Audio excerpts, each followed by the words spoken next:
Good evening everyone. उम्मीद करती हूँ सभी लोग बहुत बढ़िया तरीके से पढ़ाई कर रहे होंगे और हरियाणा जीके लगभग कंप्लीशन पर आ गई थी। कुछ इक्के दुक्के इंपॉर्टेंट टॉपिक्स हमारे बचे हुए थे, जिनमें से एक टॉपिक मैंने स्टार्ट करवा के आधा इनफैक्ट 2/3 हिस्सा पढ़ा दिया था। हरियाणा में ट्रांसपोर्टेशन की बात हुई थी, परिवहन की बात हुई थी। और परिवहन के हरियाणा में वैसे तो किसी भी देश में या किसी भी जगह 4 साधन हो सकते हैं, या तो बाय एयर जिसमें एयरपोर्ट्स पढ़े जाते हैं, या रोड ट्रांसपोर्ट की बात हो सकती है, या रेलवेज़ की बात हो सकती है, या वाटर ट्रांसपोर्ट की बात हो सकती है। तो क्योंकि हरियाणा में कोई बहुत बड़ा सागर, महासागर या इतनी कोई बारहमासी चलने वाली नदियाँ नहीं हैं, तो इसलिए वाटर ट्रांसपोर्ट हमारे यहाँ ऐसा यूज़ नहीं होता। लेकिन रोड ट्रांसपोर्ट की बात करें, रेल ट्रांसपोर्ट की बात करें और एयर ट्रांसपोर्ट की बात करें, तो इन तीनों में से 2 टॉपिक हमने पढ़ लिए थे। रोड ट्रांसपोर्ट इकलौता रह गया था। रेल ट्रांसपोर्ट हमने पढ़ा था कि हरियाणा में पहली रेल भारत के 20 साल बाद चली। 1854 के आसपास, 53 के आसपास हमारे यहाँ रेलों पे मेन काम हुआ था। तो हरियाणा का नंबर आया 1873 में। और वो रेवाड़ी, दिल्ली से रेवाड़ी की तरफ जब निकले तो जब आगे गए तो रेवाड़ी बीच में पड़ा था। फिर हमने देखा था कि किस तरह की गेज हैं, ब्रॉड गेज, मीटर गेज और नैरो गेज, जिनमें तीनों के एग्जाम्पल हमने पढ़े थे। अपने हरियाणा के रेवाड़ी से रिंगस की तरफ जाती है मीटर गेज, और हरियाणा के कालका, जो कि आपका पड़ेगा पंचकुला का हिस्सा, यहाँ से ऊपर की तरफ पहाड़ों में जाती है अपनी नैरो गेज। और ब्रॉड गेज तो सबसे बेहतर लाइन का एग्जाम्पल अगर हम दें तो हमने 3 मेन लाइन पढ़ी थी, जिनमें आपकी दिल्ली से सोनीपत, पानीपत वाली ये लाइन आगे तक चली जाती है, ब्रॉड गेज। फिर हमने लिंक मार्ग पढ़े थे, 3 इंपॉर्टेंट मार्ग पढ़े थे रेलवेज के। दिल्ली से निकलने वाली सोनीपत क्रॉस करके पानीपत आगे अंबाला कुरुक्षेत्र वाला हिस्सा पकड़ेगी एक। दूसरी दिल्ली से बहादुरगढ़, झज्जर और ये वाला रूट पकड़ के पूरी आगे तक निकल जाएगी। और एक हमने पढ़ी थी दिल्ली से रेवाड़ी वाली। फिर हमने देखा था हरियाणा में 3 रेलवे जोन्स थे, एक नॉर्दर्न सेंट्रल रेलवे, एक नॉर्दर्न रेलवे और एक नॉर्थ वेस्टर्न रेलवे। फिर हमने देखा था कि हरियाणा में सबसे बड़ा जंक्शन जब पूछा गया तो वो कहा था रेवाड़ी जंक्शन, जहाँ से अलग अलग 6 डायरेक्शंस में ट्रेन निकलती हैं। फिर हमने एयरपोर्ट्स की बात की थी, तो एरोस्पोर्ट्स पूरे भारत में एक पट्टी डेवलप की गई है, राजीव गांधी एरोस्पोर्ट सिटी एक डेवलप की गई है अपने नारनौल महेंद्रगढ़ में। फिर हमने असैनिक हवाई अड्डे पढ़े थे, और ये पढ़ा था कि कहाँ एयरफोर्स स्टेशन हैं जिनके हवाई अड्डे भी हैं। तो ये 2 टॉपिक उम्मीद करती हूँ तुमने किताबों से पढ़ लिए होंगे। जो भी किताब तुम्हारे पास है वो बेस्ट है, हर किताब अच्छी है, हर किसी ने मेहनत करके ही किताबें बनाई हैं। कभी टाइम मिल जाए तो गूगल पे सर्च कर लिया करो, वरना किताब सबसे बेस्ट चीज़ है पढ़ने के लिए। तो आज उसी सीरीज़ को आगे बढ़ाते हैं, और आज हम very very very important topic पर बातचीत करेंगे, जिसका कि बहुत सारे लोगों में हमेशा एक डर रहता है कि वाटर, ये अपना जो रोड ट्रांसपोर्ट है, ये याद नहीं होता, बेसिकली समझ में नहीं आता। कोई भी चीज़ समझ में आएगी तभी याद होगी, और जब तक समझ डेवलप नहीं होगी तब तक याद हो ही नहीं पाएगी। तो आज हम जो बहुत इंपॉर्टेंट टॉपिक, 3 ट्रांसपोर्टेशन में से 2 हम पढ़ चुके, एक रह गया था सड़क वाला, आज उसके ऊपर बातचीत करेंगे। ठीक है, मैं इसको मैप से समझाऊंगी, क्योंकि वैसे बोलने से चीज़ें याद नहीं होंगी, न पढ़ने मात्र से। इसको पूरे डिटेल से पढ़ेंगे मैप के साथ, कि हरियाणा में नेशनल हाईवेज किस तरह से हैं, कौन सा नंबर है।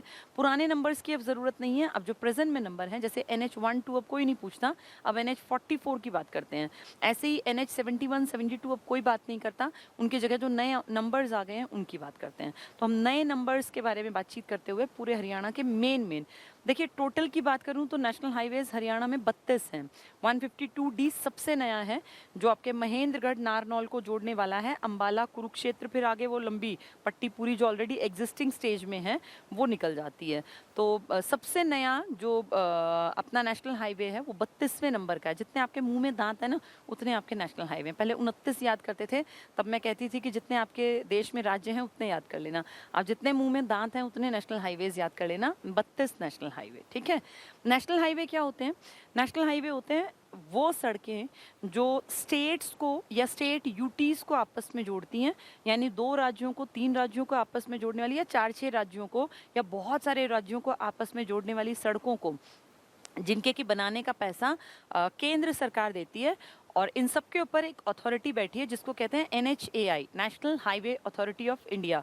NHAI, national highway authority of India, ये पूरे भारत के जितने नेशनल हाईवेज हैं इन सब के ऊपर काम करती है।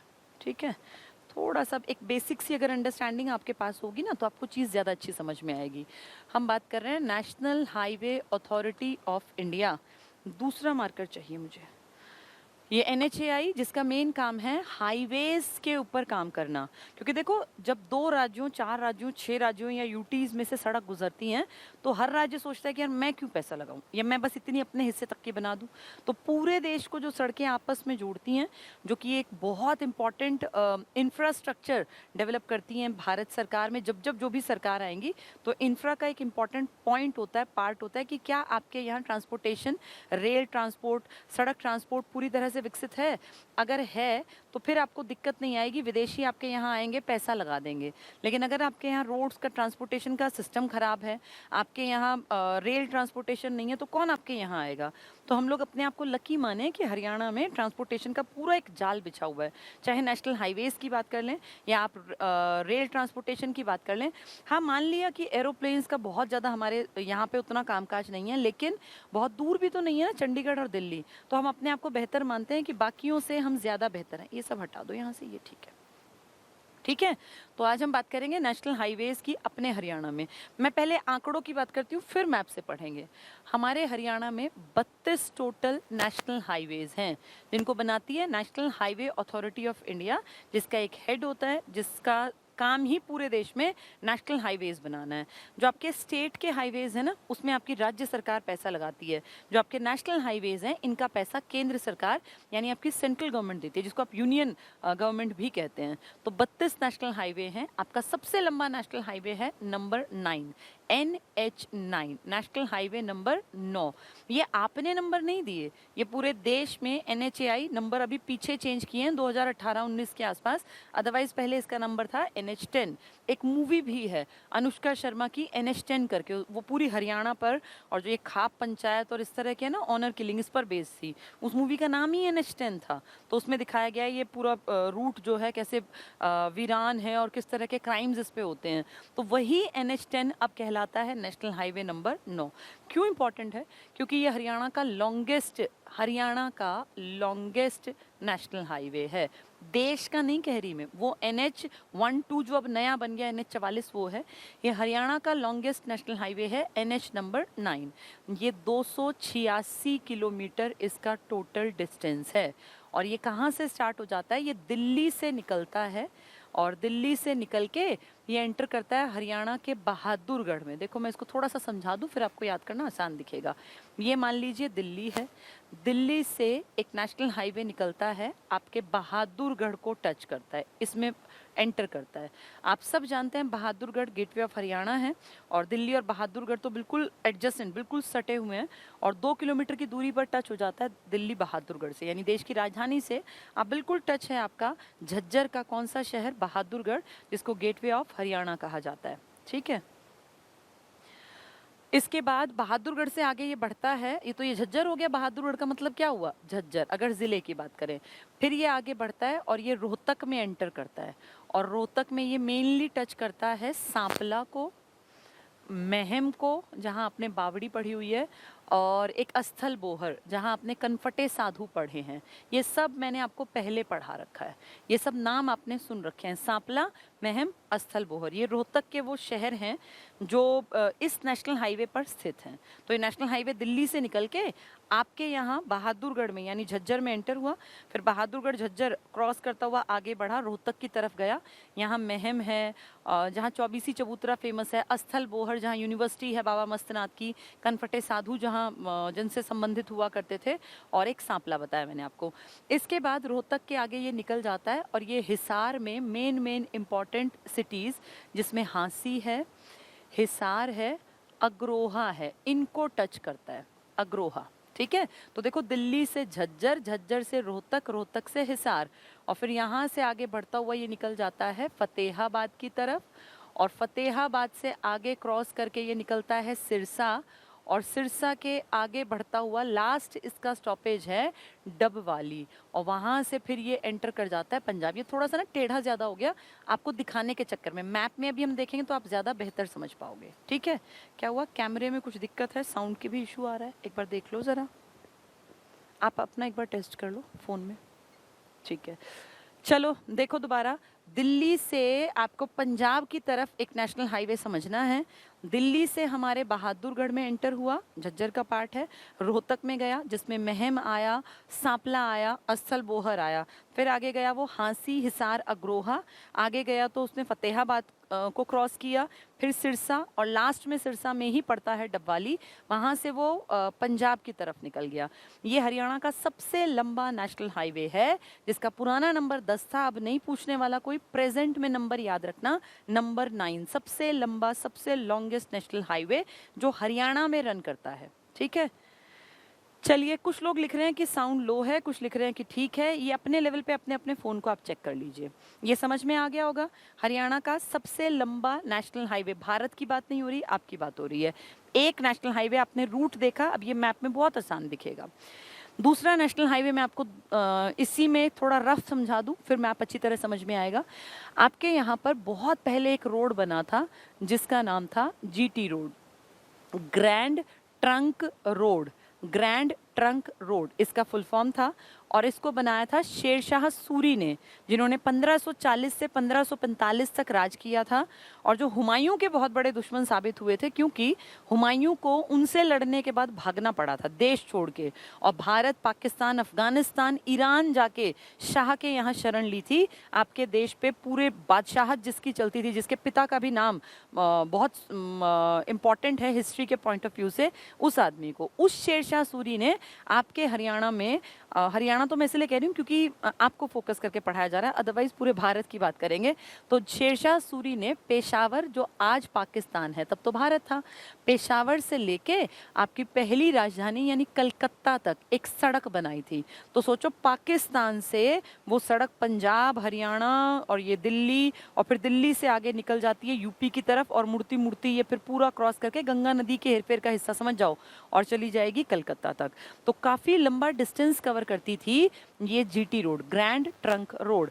बाद में GT रोड जो है ये नेशनल हाईवे बन गई, और इस नेशनल हाईवे के 2 पार्ट बन गए, एक को नंबर दे दिया NH1 और एक को नंबर दे दिया NH2। ये NH1 जो था ना, ये पेशावर से चलता चलता चलता, यानी पाकिस्तान से चलता चलता चलता आपका हरियाणा क्रॉस करता करता दिल्ली तक आता था, इसको नंबर दिया गया था NH1। और दिल्ली से फिर ये दोबारा एक बार हरियाणा में एंटर करता था, हरियाणा के फरीदाबाद और पलवल को टच करता हुआ फिर ये नीचे निकल जाता था यूपी की तरफ, मथुरा की तरफ, और फिर ये पूरा क्रॉस करता करता यूपी और आगे समझते चले जाओ मैप के हिसाब से कलकत्ता तक जाएगा, तो पूरी बेल्ट को कवर कर जाएगा, बंगाल तक की को। इसका दिल्ली से निकलते ही नंबर हो जाता था NH2। तो NH1 और NH2 ये मिक्सचर था किस रोड का? GT रोड का, जो पेशावर से कलकत्ता तक जाता था। लेकिन जब आपका देश आज़ाद हुआ तो पेशावर तो हमारे हाथ से चला गया, तो उस कंडीशन में फिर हमने अमृतसर से दिल्ली और दिल्ली से कलकत्ता तक के रोड को GT रोड कहना स्टार्ट कर दिया, क्योंकि पेशावर हमारा नहीं बचा ना। तो हमने अमृतसर से दिल्ली NH1 और दिल्ली से कलकत्ता को जोड़ने वाली सड़क को नंबर दे दिया NH2। लेकिन अभी लगभग 2 साल पहले ये सब कुछ नंबर्स बदले और नए नंबर्स दिए गए नेशनल हाईवेज को। NHAI करती है ये सब काम, उसने इस GT रोड का, जिसको आप GT रोड कहते थे, ऐड करके और एक नया नेशनल हाईवे डेवलप कर दिया, बहुत सारी चीज़ों को जोड़ते हुए, जिसको नंबर दिया गया NH44 या नेशनल हाईवे नंबर 44। और इसमें बहुत सारे नेशनल हाईवेज ऐड हो गए हैं, 6 या 7 बड़े बड़े नेशनल हाईवेज थे जो इसमें ऐड हो गए। ठीक है, रुक रही है वीडियो, साउंड कम आ रही है, ऐसे मैसेजेस हैं। ठीक है, चलिए, टेक्निकल टीम लगी हुई है इस पे, इस काम पे। क्या इससे पिछली क्लास में भी दिक्कत थी ये?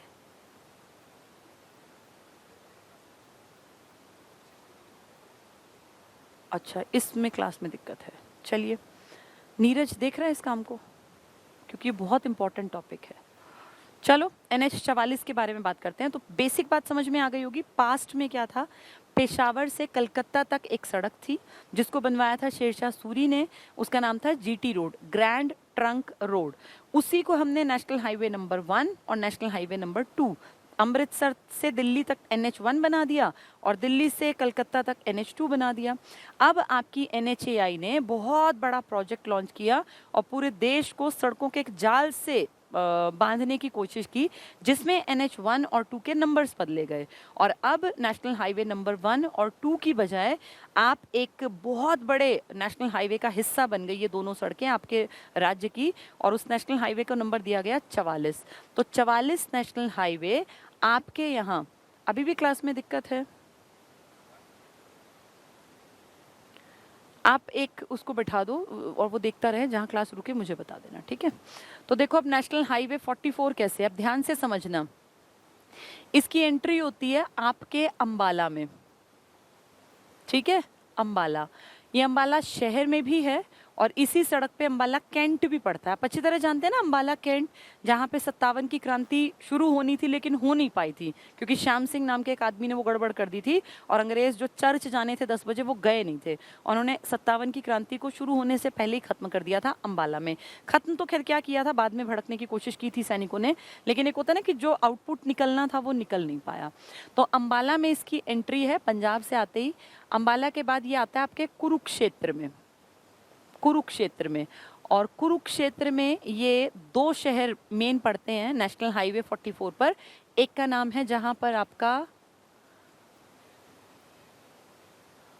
ठीक है भाई, स्टूडेंट्स जो है ना वो अभी हमारी टेक्निकल टीम कह रही है कि ओके चल रहा है, इन्होंने अपने अपने फ़ोन चला रखे हैं, मुझे बता रहे हैं कि ओके है। हो सकता है आपके फ़ोन में कुछ दिक्कत हो, उसको ठीक करने की कोशिश करो। हाँ, नेटवर्क की प्रॉब्लम कह रहे हैं, हो सकते हैं क्योंकि 3-4 लोग इसी काम पे हैं स्पेशल, वो कह रहे हैं ठीक चल रहा है, उन्होंने क्लास देखी होगी चला के। तो कुरुक्षेत्र में पीपली, जहाँ आपका चिड़ियाघर भी है, छोटा चिड़ियाघर यहाँ पर, और एक है शाहबाद जहाँ आपका हॉकी का गढ़ कहलाता है, हॉकी का गढ़ है शाहबाद। तो आपने एक वो मूवी पीछे आई थी, मुझे नाम नहीं ध्यान कौन सी थी, वो उसमें भी शाहबाद कुरुक्षेत्र में दिखाया गया था कि कैसे हॉकी की टीम डेवलप हुई थी वहाँ से। तो आपके कुरुक्षेत्र में बिल्कुल ये सीधा रोड है, बिल्कुल सीधा, अंबाला से शुरू हुआ, अंबाला से स्टार्ट इन द सेंस आपके हरियाणा में, वैसे तो ये पंजाब से है। अंबाला में एंटर हुआ, अंबाला शहर भी इसके किनारे है और अंबाला कैंटोनमेंट या अंबाला कैंट भी, जो 1843 में कैंटोनमेंट बना था, उससे पहले कैंट एरिया हुआ करता था करनाल में। आगे आते हैं बिल्कुल सीधे तो कुरुक्षेत्र, कुरुक्षेत्र के 2 इंपॉर्टेंट शहर, एक पीपली जहाँ पे चिड़ियाघर है और एक शाहबाद जो कि हॉकी का गढ़ कहलाता है हरियाणा में। इसके बाद ये सीधे आके आ जाता है करनाल में, और करनाल में जो है आपका नीलोखेड़ी पड़ेगा। नीलोखेड़ी एक जहाँ ऐतिहासिक युद्ध हुए हैं, वो युद्ध स्थल जिसको आप तराइन कहते हैं, और एक घरौंडा, घरौंडा। ये 3 मेन इलाके हैं, और तो हैं और भी, लेकिन वो छोटे गांव टाइप के, कस्बों का जिक्र कम करते हैं, मेन शहर की बात ज़्यादा करते हैं। पहले सबसे पहले तो ज़िले पता होने चाहिए, ज़िले के साथ इंपॉर्टेंट शहर पता होने चाहिए, एक एक गांव को याद करना पॉसिबल नहीं होता, ठीक है? तो हम मेन देखते चलेंगे अंबाला, जिसमें कि अंबाला शहर भी है, अंबाला कैंट भी है। कुरुक्षेत्र के 2 इंपॉर्टेंट हैं, कौन कौन से? पीपली और शाहबाद। पीपली चिड़ियाघर के लिए इंपॉर्टेंट है और शाहबाद हॉकी का गढ़ है।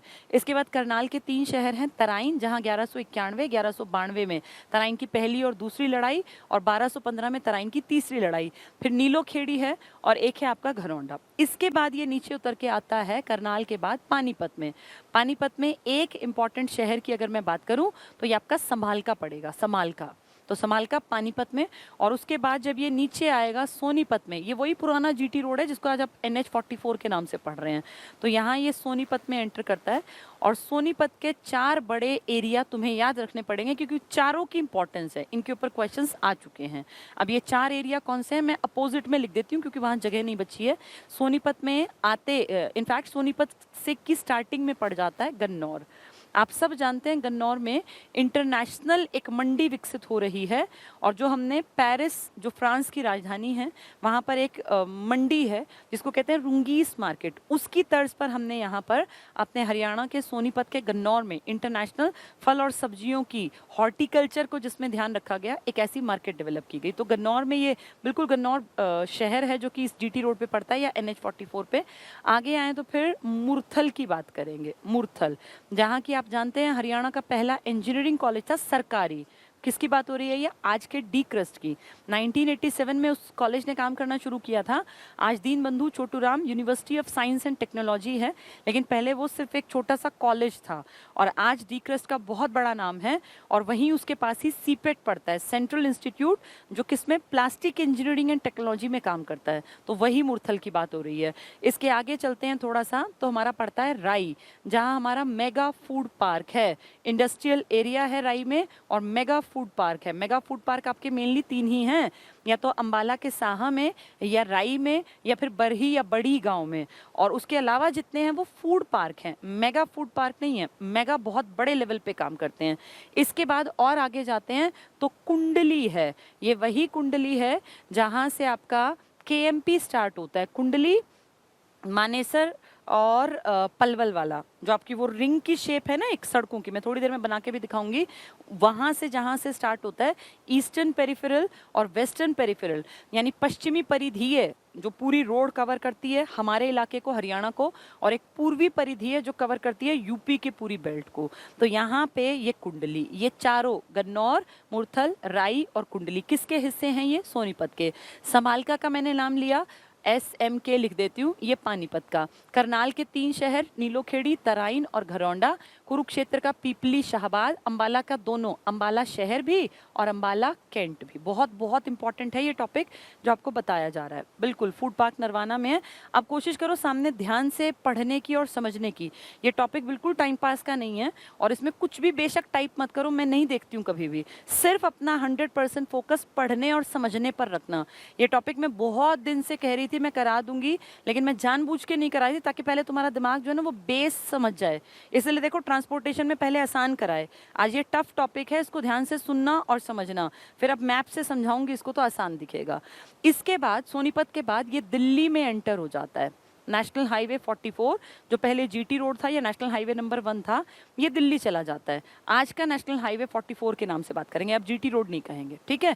दिल्ली के बाद ये फिर से हरियाणा में एंट्री करता है, क्योंकि दिल्ली को 4 हमारे जिलों ने टच कर रखा है। आप चारों के नाम जानते हैं, तो ये हमारे एरिया में फिर से आता है। और अब ये दिल्ली, अब मैं दिल्ली से आगे अगले पेज पे बना देती हूँ। मान लीजिए यहाँ दिल्ली है, अब ये दिल्ली से निकलता हुआ आपके फरीदाबाद में फिर से एंटर करेगा। FBD मतलब फरीदाबाद। और फरीदाबाद में आपका एक तो जहाँ ये मेला लगता है ना, कौन सा मेला है? सूरज कुंड का मेला। यहाँ पे शहर है, और सूरजपाल तोमर ने बसाया था ये। और तोमर डायनेस्टी आप जानते होंगे, दिल्ली को ढिल्लिका के नाम से उन्होंने ही 736-37 में बसाया था, ठीक है।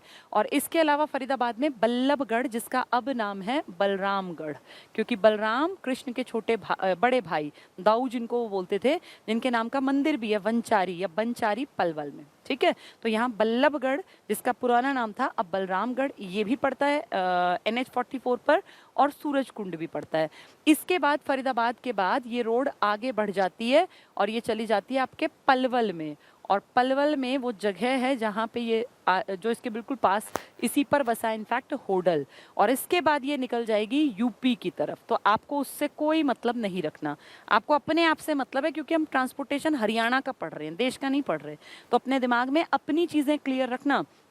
मैंने 2 बहुत इंपॉर्टेंट रोड बताए, एक देश का सबसे लंबा नेशनल हाईवे नंबर 44 जिसकी एंट्री हुई है आपके अंबाला से, वहाँ से वो कुरुक्षेत्र आया, वहाँ से करनाल आया, फिर पानीपत आया, फिर सोनीपत आया, फिर फरीदाबाद गया, और उसके बाद वो पलवल गया। यानी कितने हो गए ये 7 इलाके हो गए। 7 कैसे? अंबाला, कुरुक्षेत्र, करनाल, पानीपत, सोनीपत, 5 तो डायरेक्ट हो गए लंबे लाइन में। इसके बाद दिल्ली आता है, सोनीपत के बाद छोड़ दें उसको, उसके बाद फरीदाबाद और पलवल। तो कितने हो गए टोटल? 7 जिले। इन 7 जिलों में शहर कई सारे पड़ गए। मैं छोटे शहरों गाँव की बात नहीं कर रही, वो ढेर है, बहुत सारे हैं। आप सोनीपत से पानीपत जाते हैं तो ही GT रोड पर NH 44 पर ढेर गाँव हैं। हर एक का नाम थोड़ी याद करना होता है, लेकिन मेन की बात करें, हम सबसे पहले बात करते हैं अंबाला की एंट्री पर। तो अंबाला शहर भी और कैंट भी। कुरुक्षेत्र की बात करें तो पीपली और शाहबाद। अगर करनाल की बात करें नीलोखेड़ी, तराइन और घरौंडा। और उसके बाद नीचे पानीपत आ जाए, समालका। सोनीपत के 4 बड़े इलाके, क्योंकि चारों में कुछ ना कुछ बड़ा है इसलिए मैंने बताया, अदरवाइज मैं कुहंड या कुहांड वाला भी इलाका बता सकती थी जो कि इंपॉर्टेंट नहीं था। अब सोनीपत में गन्नौर, क्योंकि international fruit and vegetables market है। इसके बाद मुरथल, जहाँ की हरियाणा की पहला इंजीनियरिंग सरकारी कॉलेज था।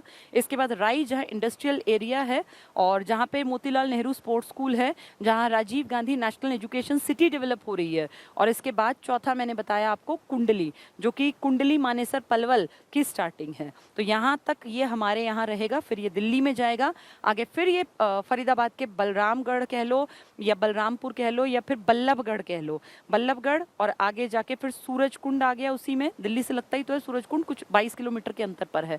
और उसके आगे जाके होडल पलवल, वहां से यूपी। 2 नेशनल हाईवे बता दिए, एक नंबर 9 और एक नंबर 44। एक हमारा सबसे लंबा और एक देश का सबसे लंबा।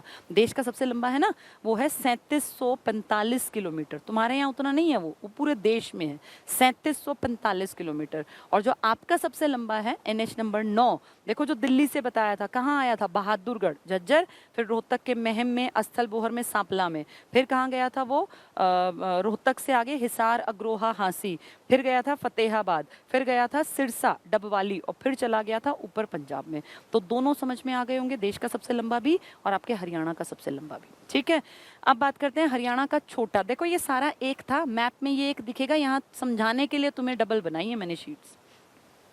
अब बात करें हरियाणा का सबसे छोटा नेशनल हाईवे, लंबा तो हमने देख लिया, देश का 44 है और आपका नंबर 9 वाला दिल्ली से रोहतक के रूट पे जाएगा, डबवाली होता हुआ पंजाब। और जो 44 है ये अंबाला से एंटर करके पूरा जो ये ना आपका यमुना नदी, इसके लगभग पैरेलल है, लेकिन यमुना आपके यमुना नगर से आई थी, वो अंबाला से आए, तो थोड़ा सा ऊपर अलग है, बाकी पैरेलल चलेगा। ठीक है, चलिए अपने छोटे नेशनल हाईवे की बात करते हैं हरियाणा में। ये 2 नदियां आप जानते हैं, यमुना और घग्गर। यहाँ चंडीगढ़ पड़ता है, पंजाब का हिस्सा है ना चंडीगढ़। चंडीगढ़ से एक नेशनल हाईवे है जो पंजाब कवर करता करता करता फाइनली आपके यहाँ घुस जाता है 5 किलोमीटर, हरियाणा के डबवाली में एंटर करता है। तो क्योंकि डबवाली हमारा है तो हमने कह दिया ये नेशनल हाईवे हमारा भी गिना जाएगा। बिल्कुल ठीक है, नेशनल हाईवे किसी एक की बपौती नहीं होता, जहाँ जहाँ से गुजरेगा उसका हक हो गया, हक इन द सेंस उसके वहाँ वो गिना जाएगा। ठीक है, तो ये डबवाली में आया लेकिन सिर्फ 5 किलोमीटर। तो आप ये कहते हैं कि इसका नंबर है NH 54। पहले ये NH 64 था, अब ये 54 है, ये नंबर घटा है, तो 54 जो है ये आपका सबसे छोटा नेशनल हाईवे है, NH 54। मैप में मैं देखूंगी अगर मिलेगा, शायद मैप में ये नहीं दिखा रखा। हाँ, मैप में ये मैंने उसको कहा तो था दिखाने के लिए, लेकिन उसने दिखाया नहीं है। कोई बात नहीं, कोई दिक्कत नहीं है, ये मैंने आपको ड्रॉ करके हल्का सा बता दिया है, अब आपको दिक्कत नहीं रहेगी। ठीक है, बड़े हमने समझ लिए, समझने की जरूरत नहीं थी, ये तो सिर्फ याद करना है, वो नंबर से हम याद कर लेंगे। तो हमने देखा भारत का सबसे लंबा, अपना सबसे लंबा, दोनों के रूट हमें समझ में आ गए।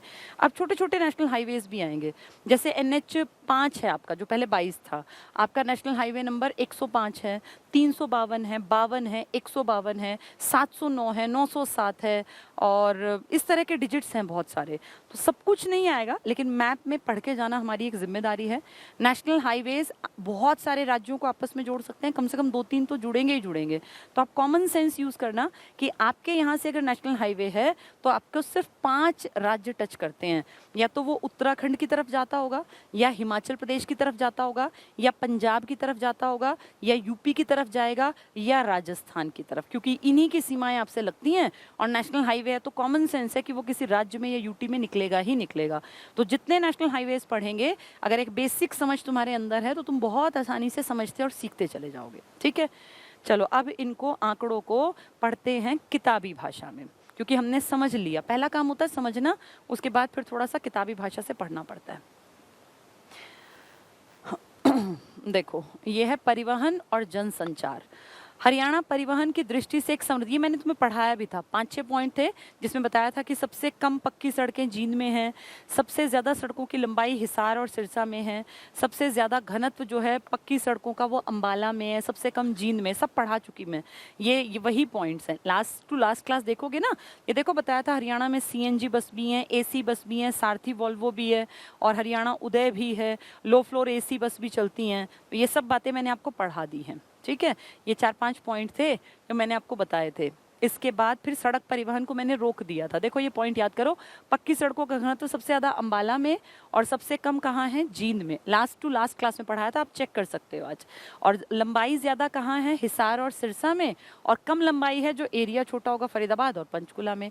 घनत्व कहें तो ज़्यादा अंबाला में, कम कहें तो जींद में। लंबाई, घनत्व और लंबाई कम, ये तीनों पॉइंट्स याद कर लेना। ठीक है। उसके बाद आके मैंने सड़क परिवहन रुकवा दिया था, क्योंकि सड़क पहले पढ़ाती तो टफ लगता, फिर आपको लगता कि सारे ही परिवहन टफ हैं, जबकि दो तो बहुत आसान थे।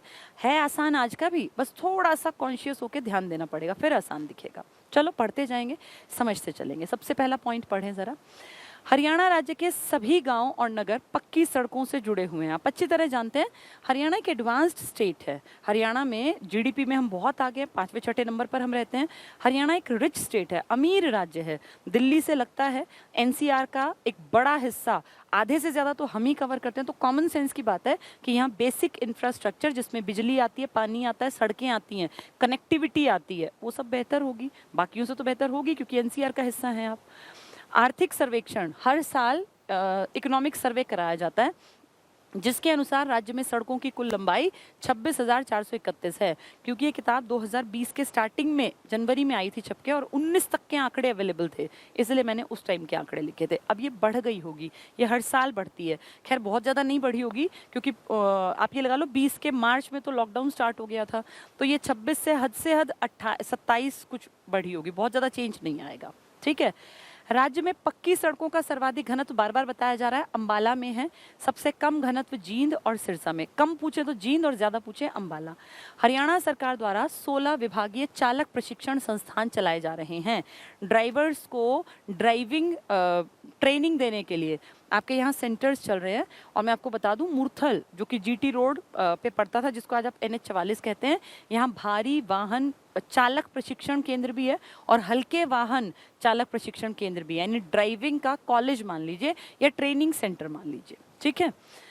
इनमें हल्के वाहन चालकों के लिए मुरथल में प्रशिक्षण प्रारंभ किया गया। भारी वाहन तो ऑलरेडी था, हल्के का अब प्रशिक्षण स्टार्ट किया गया मुरथल में। मुरथल जहाँ के की ढाबे बहुत फेमस है पराठों के लिए, और जो ये मुरथल है इसका मेन अट्रैक्शन जो है वो वही है टूरिस्ट के लिए, यहाँ के ढाबे।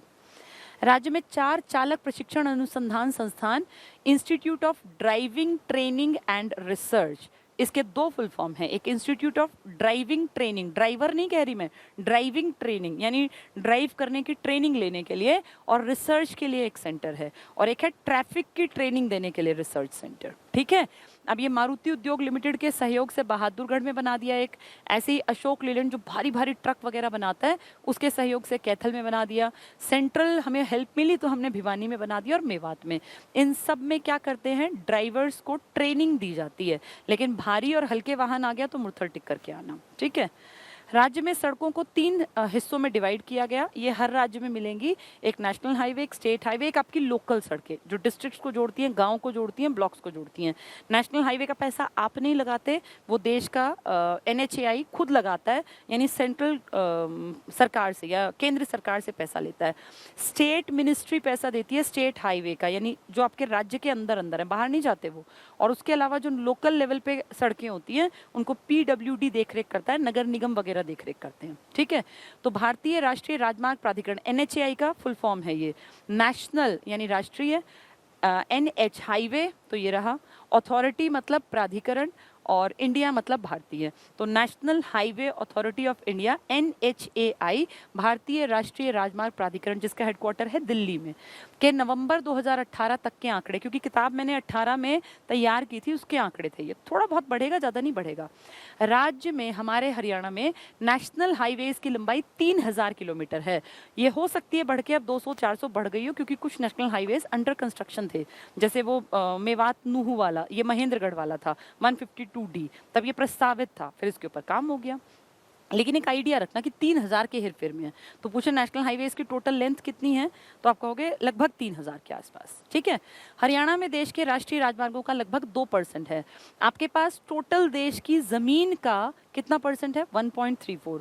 आपके पास टोटल देश की आबादी का कितना है, 2%। आपके पास टोटल देश के जो नेशनल हाईवे हैं उसका भी 2% है बस। ठीक है। ये कितना है, 3000 के आसपास। इसमें हम छोटी सड़कों की बात नहीं कर रहे, तो 3000 के आसपास 2% है। भारतीय राष्ट्रीय राजमार्ग प्राधिकरण NHAI के आंकड़ों के अनुसार हरियाणा का सबसे लंबा नेशनल हाईवे नंबर 9 है। मैंने आपको अभी ड्रॉ करके दिखाया था। 9 आपके दिल्ली से बहादुरगढ़ यानी झज्जर, रोहतक, महम, सांपला अम्बाला, अस्सल बोहर, आगे जाके हिसार, हांसी, अग्रोहा, आगे जाके फतेहाबाद और मुड़ के फिर सिरसा और मंडी डब्बाली और वहाँ से फिर पंजाब, वो है। ये कितना है? 286 के आसपास है, ये 85 पॉइंट समथिंग है। कोई बात नहीं, अगर आप पॉइंट ना याद रखो तब भी चल जाएगा, 285 पॉइंट समथिंग या 286 मान लो, ठीक है। ये सबसे लंबा नेशनल हाईवे है आपके हरियाणा का। वैसे तो 44 है देश का, लेकिन आपका, इसलिए मैंने इसका रूट बना के दिखाया था ताकि आपको याद रह जाए, ठीक है। नेक्स्ट देखें, हरियाणा के प्रमुख राष्ट्रीय राजमार्ग। इस टेबल को ऐसे समझना बड़ा मुश्किल होता है, रटना होता है बेसिकली, तो वो रटने से बढ़िया है हम इसको इसमें समझें, मैप में। एक बार देखना जरा, क्या ये मैप सबको दिखाई देगा? दिखेगा? ठीक है, बहुत आसान। अब समझना बहुत आसान होगा अगर आपको ये मैप दिखेगा तो। अगर मैप ना दिखे ना तो चिंता नहीं करनी, आपके पास किताब होगी, कोई भी किताब किसी भी राइटर की। जैसे मैं अपने यहाँ पे ये वाली अपनी किताब लगवा रही हूँ, हरियाणा जीके की। इसमें अगर देखोगे तो पेज नंबर मेरे ख्याल 144 के हेरफेर में ट्रांसपोर्टेशन है, जितना मुझे याद है। 141 के आसपास ट्रांसपोर्टेशन, हाँ ट्रांसपोर्टेशन 141 पर है। अगर आपके पास ये वाली किताब है तो वेल एंड गुड, आप निकाल सकते हो इसमें। और 144 पेज पर तो नहीं है, ये 142 पेज पर है। 142 पेज निकाल के और इसके पास देखना शुरू कर देना। अगर आपको ना दिखे इसमें, और अगर दिख जाए तो वेल एंड गुड है, इसी पे समझ लो, फिर अपनी किताब से देखना। कोई भी किताब तुम पढ़ते हो कोई दिक्कत नहीं है, ठीक है। विजिबल है तो बहुत अच्छी बात है, ठीक है, वो दिखा रहे हैं मुझे विजिबल है। चलो अब सुन के समझना, ठीक है। पहली प्रायोरिटी होती है हम ध्यान से समझें चीज़ों को, तभी फिर हम चीज़ को किताब से पढ़ेंगे या बाद में कहीं से भी पढ़ोगे तो आसान दिखेगा। अब सुनते चलना।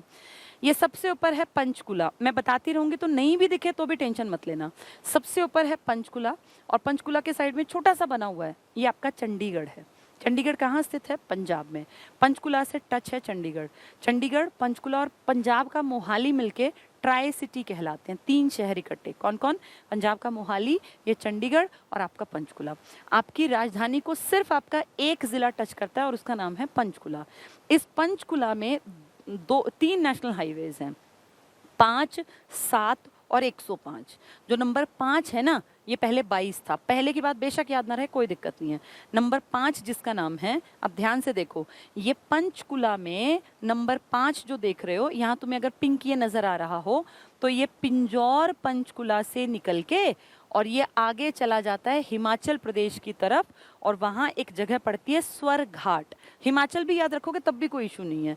यानी आपके हरियाणा के पंचकुला के पिंजौर से एक रोड निकलता है, नेशनल हाईवे, जो हिमाचल प्रदेश के स्वर घाट को जोड़ता है। तो 2 स्टेट्स तो हो गई ना कम से कम, इन दोनों के बीच में तो 2 स्टेट्स के जो भी हाईवेज होते हैं उनको नेशनल हाईवेज में गिना जाता है। तो नंबर 5 आपके पिंजौर से पंचकुला के हिस्से को जोड़ देता है स्वर घाट हिमाचल प्रदेश से। एक बात। दूसरी बात, इसके ऊपर आप देख रहे हो 105 लिखा है, ये क्या है? आपके पंचकुला को, ये पूरा पंचकुला है जितना ये है, पंचकुला को शिपकिला दर्रा, सुना है शिपकिला दर्रा? हिमाचल प्रदेश में है, तो शिपकिला एक जगह का नाम है तभी तो दर्रे का नाम पड़ा। तो आपके हरियाणा के पंचकुला से शिपकिला तक जाता है ये रोड, आगे तक, बहुत आगे तक, बिल्कुल। ये मान लो कि बहुत टफ जो रोड है, जो पैसेज है शिपकिला दर्रे वाला, वहाँ तक ये रोड चला गया। तो 5 और 105 आपके पंचकुला में, दिमाग में बैठाओ इनको सुन के। 5 वाला आपके पंचकुला के पिंजौर से हिमाचल के स्वरघाट की तरफ चला जाता है, और एक आपका नंबर है 105, एक जैसे तो है 5 और 105।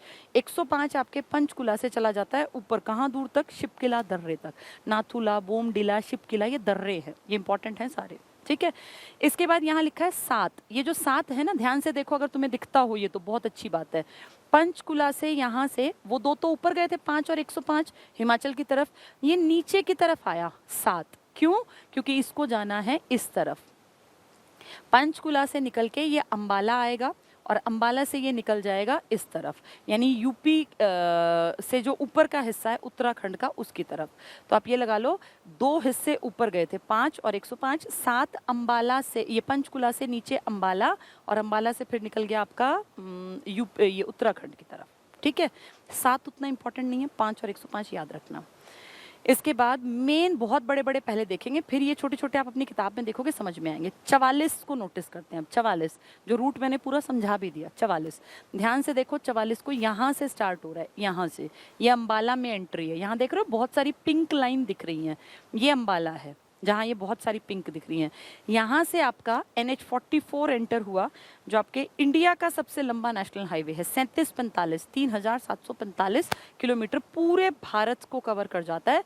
और ये लगा लो कि उत्तर से लेकर दक्षिण कन्याकुमारी तक बहुत सारे नेशनल हाईवेज आज इसका हिस्सा बन गए हैं। तो बहुत बड़ा इंपॉर्टेंट रोड है ये।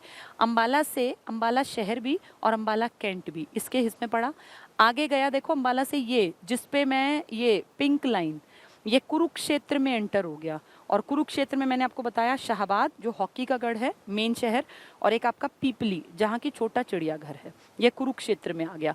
तो अंबाला बाहर से आया था, ये अमृतसर से, पंजाब से, अंबाला में घुसा, अंबाला से सीधा कहाँ गया, कुरुक्षेत्र में, कुरुक्षेत्र से नीचे आया करनाल में। और देखो ये करनाल में यहाँ ये जो बहुत सारी पिंक लाइन दिख रही है ना, ये अलग अलग डायरेक्शन में करनाल से नेशनल हाईवेज जा रहे हैं। तो करनाल आपकी CM सिटी है, आप अच्छी तरह जानते हैं। करनाल में आपका NH44 आया और करनाल का तराइन, नीलोखेड़ी और घरौंडा, 3 बड़े शहर, इंपॉर्टेंट शहर आपके इस, जिसको पहले आप GT रोड कहते थे, जिसको आप NH1 बोलते थे और आज आप NH44 बोलते हैं, इसी पर हैं। तो दिमाग में अगर मैप है ना तो मुश्किल नहीं है। अंबाला, अंबाला शहर भी, कैंट भी, कुरुक्षेत्र, नीचे आ गया करनाल। अब करनाल में यहाँ से आगे चला, देखो यहाँ से आगे चला और ये आ गया पानीपत में। पानीपत में आपको दिख रहा है पिंक कलर की लाइंस हैं, जो सीधी लाइन है ना ये है NH44। पानीपत का मेन क्या है, समाल का सबसे मेन है। अब गांव की बात मत करना, गांव तो ढेर बसे हुए हैं, ठीक है। इसके बाद आया सोनीपत, बहुत बहुत इंपॉर्टेंट। क्यों? क्योंकि सोनीपत के 4 इंपॉर्टेंट शहर कह लीजिए, एक तरह से कस्बे से तो खैर बड़े हैं क्योंकि वहाँ कई बड़ी बड़ी चीज़ें हो गई। जैसे गन्नौर है तो international fruit and vegetable market develop हो रही है। और एक आपका बताया मैंने मुरथल है, जो कि पहली सरकारी कॉलेज था, पहला इंजीनियरिंग का, जिसको आज डीक्रस्ट कहते हैं, सीपेट भी वहीं पर है। फिर बताया आपको राई पड़ता है, इंडस्ट्रियल एरिया है, मोतीलाल नेहरू स्पोर्ट्स स्कूल है, राजीव गांधी एजुकेशन सिटी। और फिर बताया कुंडली, जहाँ से कि वो पूरी रिंग बन रही है ना, बन चुकी है KGP और KMP वाली, जिसका उद्घाटन 2018 में मोदी जी ने कर दिया था वहाँ। तो ये सोनीपत के 4 शहर पड़ेंगे इसी रूट पर। देखो यहाँ आके वाइट कलर में दिल्ली है, तुम्हें रोड नहीं दिखा रखे क्योंकि तुम्हें अपने से मतलब है, तुम्हें दिल्ली से क्या मतलब। तो अपना रोड अब दिमाग में बैठना चाहिए। अंबाला से घुसा, अंबाला से कुरुक्षेत्र, करनाल, पानीपत, सोनीपत, 5 हो गए। अंबाला, कुरुक्षेत्र, करनाल, सोनीपत, पानीपत। सोनीपत के कितने, पानीपत पहले फिर सोनीपत। सोनीपत के 4 शहर कौन कौन से, गन्नौर, मुरथल, राई और कुंडली। पानीपत का मेन, अगर हम उल्टे जा रहे हैं, पानीपत का समाल का, आगे करनाल में नीलोखेड़ी और तराइन और एक था घरौंडा। उसके ऊपर गए तो कुरुक्षेत्र में क्या क्या था, पीपली और शाहबाद मेन। और ऊपर गए अंबाला में तो अंबाला कैंट और अंबाला शहर, ठीक है। अब दिल्ली में भूल जाओ, यहाँ पे फिर ऐसे ही जाएगा। उसके बाद ये नीचे उतरता है और जहाँ ये गलती से टाइपिस्ट को मैंने लिख के दिया था उसने मिक्स कर दिया। अब जैसे इंसान है, इंसान से गलती होती है। जो ये आपको विजिबल अगर 19 19 19 हो ना, तो ये 44 44 44 है। 19 इसी का पार्ट बनेगा पलवल के आगे जाके, जो कलकत्ता की तरफ जाएगा, ठीक है। तो 19 मैंने उसको नीचे लिखा था, लेकिन उसने सब में 19 कर दिया। तो यहाँ फरीदाबाद में 19 नहीं है, ये 44 है, वही 44 जो हम पढ़ रहे थे। फरीदाबाद के 2 शहर बताए आपको, एक सूरजकुंड और एक बल्लभगढ़, जिसका आप नाम है बलरामपुर, ठीक है। उसके बाद ये नीचे आया पलवल में। पलवल का कौन सा शहर इंपॉर्टेंट है, होडल। पलवल खुद भी इंपॉर्टेंट है और होडल। और यहाँ से ये निकल जाता है यूपी की तरफ। वहाँ जाते ही, हमारे यहाँ से निकलते ही इसका नंबर हो गया NH19। 44 19 अलग अलग हैं, 44 तो अलग रूट पकड़ेगा। यहाँ से जो पुराना GT रोड था ना, जो आपके यहाँ से यूपी मुड़ के फिर कहाँ जाता था, कलकत्ता। अब NH44 कलकत्ता नहीं जाता, NH44 तो पूरा कन्याकुमारी तक जाएगा। तभी तो 3700 प्लस किलोमीटर है, 3745, क्योंकि पूरा भारत लंबाई में कवर करता है वो, ठीक है। तो इस बात को दिमाग में रखो कि जो पहले NH1 और 2 थे ना, उसका ही हिस्सा NH44 बन गया, उसका ही एक हिस्सा NH19 बन गया। 19 पलवल होडल से निकल के चला गया कलकत्ता की तरफ, और 44 चला गया नीचे की तरफ, पूरा भारत कवर करता हुआ कन्याकुमारी की तरफ, ठीक है। तो ये NH19 नहीं है, 44 आएगा इसमें। जो क्लास में होंगे मैं उनको क्लास में ठीक करा दूंगी, आप लोग ठीक कर लेना। यहाँ से आगे 19 जाएगा, यही 19 बनेगा जब ये कलकत्ता की तरफ मुड़ेगा, ठीक है। तो देखो कितना इंपॉर्टेंट रूट था ये, देखो पूरा कवर कर लिया हमने 44 को। यहाँ से था ये अंबाला से, यानी 5 और 105 आए तो पंचकुला से हिमाचल की तरफ जाएंगे, एक स्वरा घाट या स्वर घाट की तरफ, और एक कहाँ जाएगा, शिपकिला, की तरफ। और फिर एक हमने पढ़ा था मेन 5 और 105 के अलावा हमने पढ़ लिया 44। अंबाला से एंटर हुआ, 5 सीधे ज़िले कवर किए, फिर दिल्ली को हमने देखा, फिर नीचे फरीदाबाद और पलवल, और वहाँ से 44 तो सीधा चला गया नीचे क्योंकि उसको पूरा भारत कवर करना है। और जो वहाँ से कट के कलकत्ता की तरफ पुराना जीटी रोड नंबर 2 NH2 गया, उसको नंबर दिया गया NH19। ठीक है, ये बहुत इंपॉर्टेंट था। अब चलते हैं NH9 की तरफ। 9 कहाँ है? दिल्ली चलते हैं क्योंकि दिल्ली से चीज़ें समझना आसान है जब अपने नेशनल हाईवे की बात कर रहे हैं। ठीक है, अब ध्यान से समझो, ये है दिल्ली, जो व्हाइट कलर में तुम्हें दिख रहा है ये दिल्ली है।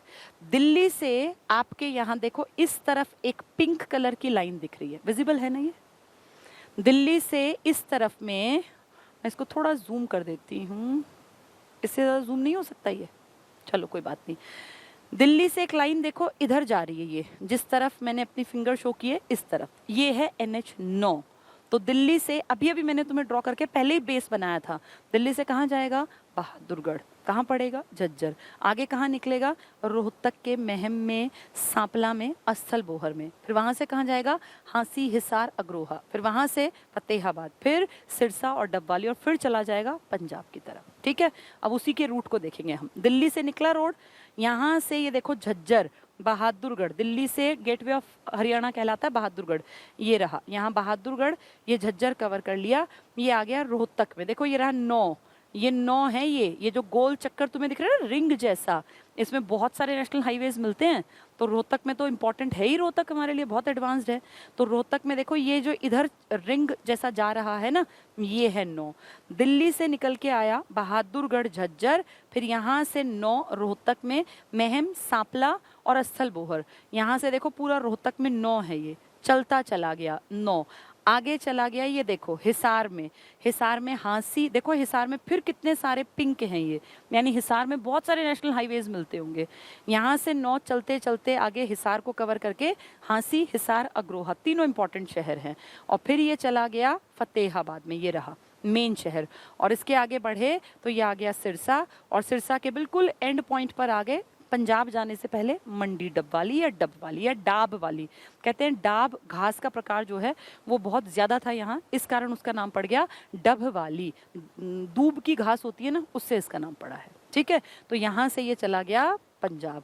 तो ये हमारा पर्सनल अपने पार्ट पर सबसे लंबा नेशनल हाईवे है, 285 पॉइंट समथिंग या 286 किलोमीटर, जैसा याद रह जाए। नेशनल हाईवे ना ज़बानी याद होने चाहिए दोनों, एक 44 भी और एक ये 9 भी। 9 फिर से दिमाग में बैठा लो, दिल्ली से बहादुरगढ़, फिर रोहतक जिसमें सांपला, महम और अस्थल बोहर, फिर आगे हांसी, हिसार, अग्रोहा, फिर आगे फतेहाबाद, फिर सिरसा और मंडी डबवाली होते हुए पंजाब की तरफ चला गया। NH44 अपने यहाँ अंबाला से एंटर हुआ था, और अंबाला से कहाँ आया था वो? अंबाला से आया था कुरुक्षेत्र में, शाहबाद और पीपली में, फिर आया था करनाल में, नीलोखेड़ी, तराइन और घरौंडा में, और उसके नीचे आया था फिर पानीपत, संभाल का, फिर सोनीपत, गन्नौर, अपना ये मुरथल, इसके बाद राई और फिर कुंडली, और फिर नीचे दिल्ली आ गया, फिर पलवल, ये फरीदाबाद का सूरजकुंड और बल्लभगढ़ या बलरामगढ़ कह लीजिए, और आगे पलवल, होडल, और फिर चला गया था 19 बन के वो कलकत्ता की तरफ। ठीक है, ये समझ में आ गए होंगे। चलिए वापस मैप पे आते हैं। देखो अब इस मैप के तुमने कुछ मेन हिस्से देख लिए।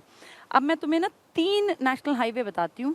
ये तीनों नेशनल हाईवे एक जैसे लगेंगे और ये याद नहीं होते, बहुत टफ है ये। 52, 152 और 352 एक जैसे लगते हैं। 52, 152 और 352। इनको मैं थोड़ा सा ड्रॉ करके दिखा दूं तो तुम्हें ज़्यादा अच्छा समझ में आएगा। फिर ये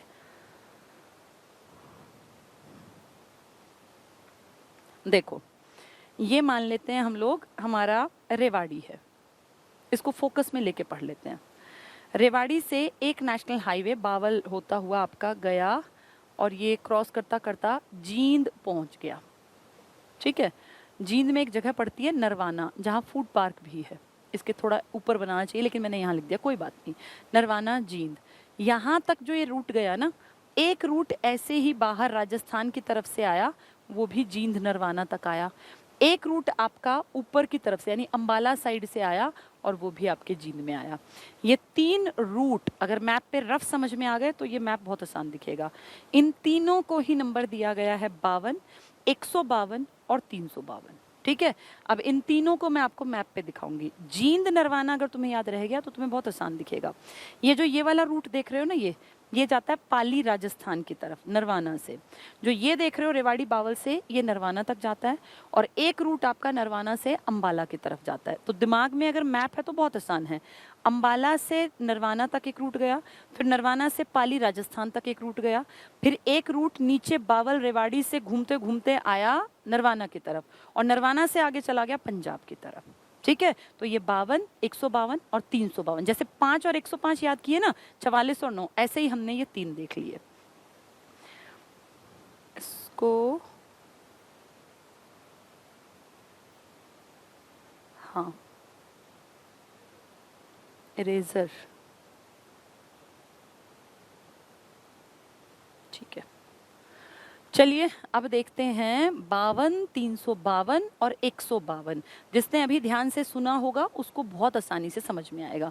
हम सबसे पहले जींद को देखेंगे, जींद को, क्योंकि इससे हमें तीनों रूट समझने हैं। जींद को अपने दिमाग में रखो, ये है जींद। ये देखो जहाँ पे ये दिख रही है 4 डायरेक्शंस, ये जींद का इलाका है। जींद से अगर मैं ऊपर की तरफ इशारा करूँ, ये ऊपर की तरफ, ये 352 है। ध्यान से देखो, जींद से ये वाला रूट पंजाब की तरफ निकल गया। क्या डिजिट दिया? 352। जींद से नीचे की तरफ आ जाओ, जहां हमें पाली राजस्थान की तरफ जाना है। ये देखो जींद से, यहां से देखते हैं, ये रहा 352 के, यहां से आ जाओ, ये देखो 52, ये देखो 52, ये 52 राजस्थान की तरफ चला गया, पाली की तरफ। तो 52 जो है वो नीचे की तरफ जा रहा है, 352 ऊपर की तरफ जा रहा है, और जो 152 है वो अपनी तरफ अंदर अंबाला तक जाएगा। देख लो, ये रहा, ये मान लें जींद का, ये हमने यही तो देखा था जींद। 352 यहाँ से भी देख लो, तीनों समझ में आएंगे। ये देखो जींद का पार्ट है, ये पूरा, ये दिख रहा है क्रॉस, ये क्रॉस, 2 क्रॉस, ये जींद नरवाना है। अब यहाँ से अगर देखें, इसको नरवाना मान लें, ये नीचे जो आ रहा था ये 352, इसको 352 को छोड़ें अभी। पहले हमने देखा राजस्थान की तरफ जो गया वो 52, और जो गया रूट अपने, देखो कैथल, उसके बाद ये कुरुक्षेत्र और अंबाला तक गया। देखो ये रहा अंबाला, अंबाला, कुरुक्षेत्र, कैथल और नरवाना तक जो रूट आया है जींद के नरवाना तक, ये इसका डिजिट क्या है? 152। तो अगर दिमाग में एक चीज छप गई ना तो तीनों बातें समझ में आ जाएंगी। नरवाना जींद से 3 रूट याद करने हैं। एक आपके नरवाना से ऊपर की तरफ चला गया कैथल को, और ये क्रॉस करता करता अंबाला की तरफ। क्या नंबर दिया उसको? 152। 152 जहां दिया नंबर, नरवाना पे आके उसको रोक दो। उस नरवाना से नीचे जब रूट पकड़ा, जो आपका राजस्थान के पाली तक गया, तो क्या डिजिट याद करोगे? 52। एक जैसे ही तो है, ऊपर वाला 152 और इधर वाला 52। अब देखो जरा, रेवाड़ी से आ रहा था ना नरवाना तक, देखें जरा, ये देखो, ये है रेवाड़ी। रेवाड़ी देखो, ये वाला, जहाँ ये फिर बहुत सारी पिंक लाइंस हैं, यहाँ से निकलता है रेवाड़ी से ये 352। देखो ये वाली लाइन, ये तुम देख पाओ तो ये 352 है। झज्जर में से होती हुई फिर ये चली गई रोहतक, और रोहतक में से होती हुई आगे फिर ये चली गई जींद। तो रेवाड़ी, झज्जर, रोहतक, जींद, 352। ये यहाँ से 352, फिर ये नरवाना पहुँच के 352 नरवाना तक गया। नरवाना के आगे फिर उसके 2 हिस्से अलग अलग हो गए, जिनमें से ऊपर जो अंबाला तक गया उसको 152 नंबर दिया, और नरवाना से जो नीचे पाली राजस्थान तक गया उसका नंबर 52। बहुत आसान है।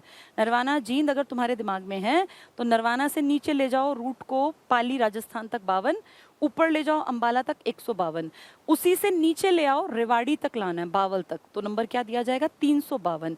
नीचे 52, ऊपर की तरफ 152, और जो उन दोनों के नीचे रेवाड़ी तक जाएगा वो 352। जैसे 5 और 105 कहाँ थे? पंचकुला में। 9 का तुमने रूट देखा, 44 का रूट तुमने देखा। ठीक है, ये इंपॉर्टेंट था जो बताया जा रहा है, बहुत बहुत इंपॉर्टेंट है ये।